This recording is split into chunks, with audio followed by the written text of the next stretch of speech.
नमस्ते दोस्तों, मेरे YouTube चैनल माधुर्य एजुकेशन में आप सबका स्वागत है। मेरा नाम चैतन्य शर्मा। दोस्तों, आज की इस वीडियो में आपके सामने विसर्ग संधि का नियम 7 लेकर आया हूं। आज हम नियम 7 का अध्ययन करने वाले हैं इस वीडियो में। इससे पहले हमने जो 6 नियम है उनका अध्ययन पिछली वीडियो में कर लिया है।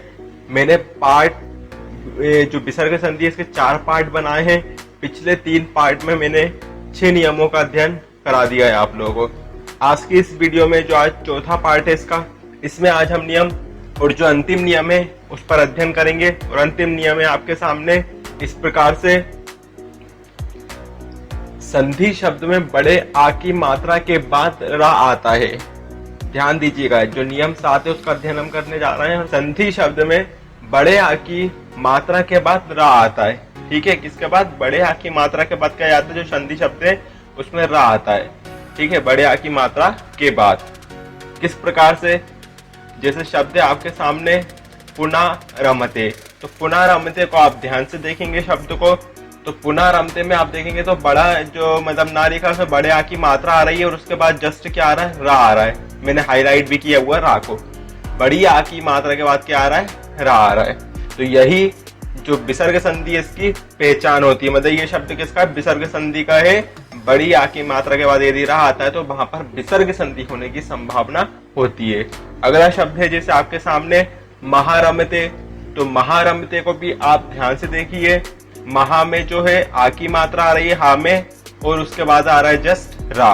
तो ये भी किसका उदाहरण हो गया? विसर्ग संधि का। तो ये जो संधि शब्द में बड़े आ की मात्रा के बाद रा आता है वो शब्द जो है वो विसर्ग संधि के होते हैं। तो चलिए आगे हम करते हैं। अब इसका संधि विच्छेद करना सीख लेते हैं। इसका संधि विच्छेद किस प्रकार से होगा? तो चलिए चलते हैं अंधकार से प्रकाश की ओर। माधुर्य एजुकेशन, अंधकार से प्रकाश की ओर। संधि विच्छेद। अब हम करेंगे संधि विच्छेद। तो संधि विच्छेद इसका किस प्रकार से होगा?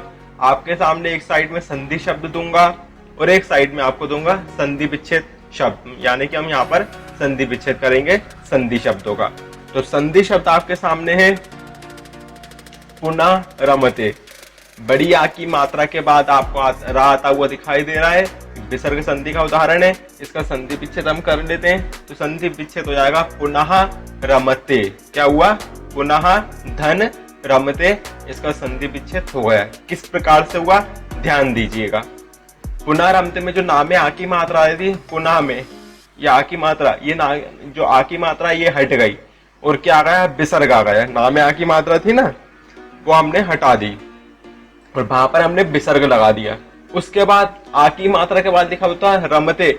हमने रमते को वैसा कहीं वैसा रहने दिया। उत्तर पद में हमने रमते वैसा ही लिख दिया है। बस पूर्व पद में इसके अंतिम वर्ण में आ की मात्रा हटके विसर्ग आ गई है, तो हो गया पुनः धन रमते। अगला उदाहरण देख लीजिए आप, महारमते। तो महारमते में भी क्या होगा? जो हा में आ की मात्रा है वो हट जाएगी, विसर्ग लग जाएगा और रमते उत्तर पद में वैसा ही आ जाएगा। किस प्रकार से? महा धन रमते। तो जो हा में आपको आ की मात्रा लगी हुई यहाँ दिख रही थी वो हट के अब क्या बन गई? विसर्ग बन गया और आ गया रमते। इस प्रकार से इसका संधि विच्छेद भी हो गया। नोट है आपके सामने, संधि विच्छेद करने पर बड़े आ की मात्रा पूर्व पद के अंत में आ स्वर में बदल जाता है। तो जो बड़ी आ की मात्रा थी ना यहाँ पे वो किस में बदल गई? हा में भी आ स्वर बन गई, ना में भी आ स्वर बन गई, तथा विसर्ग आ गया। यानी कि विसर्ग आ जाता है। ये देखिए विसर्ग आ गया तो तथा विसर्ग आ जाता है। उत्तर पद के प्रारंभ में रा वैसा ही आता है और जो ये रा था वो अपने उत्तर पद में वैसा का वैसा दोनों जगह लिख दिया। तो इस प्रकार से इसका संधि विच्छेद भी हो जाता है, जो कि बहुत ही सिंपल है।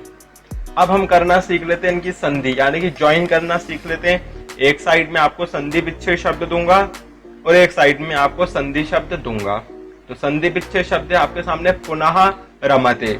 तो इसका संधि हम कर देंगे पुनः रमते। इस प्रकार से इसका संधि बन जाएगा। यानी कि हुआ क्या? जो नाम में विसर्ग था वो बड़ी आ की मात्रा बन गया। ठीक है, नाम में जो विसर्ग था वो बड़े आ की मात्रा बन गया और रमते वैसा कई वैसा उसमें जोड़ दिया हमने।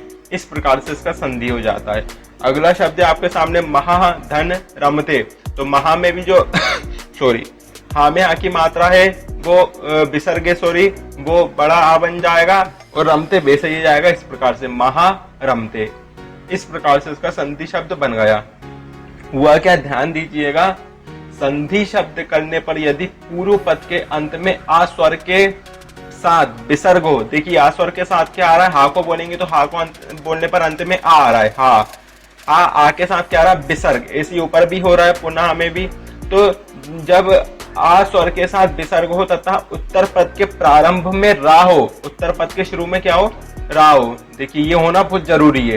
यदि उत्तर पद के शुरू में रा हो तो संधि करने पर आ स्वर और विसर्ग मिलकर बड़े आ की मात्रा बन जाते हैं। तो अगर यहाँ पे रा दिख रहा है आपको और यहाँ पर आ स्वर के साथ विसर्ग हो तो संधि होने पर ये जो विसर्ग है ये बड़े आ की मात्रा बन जाएगा।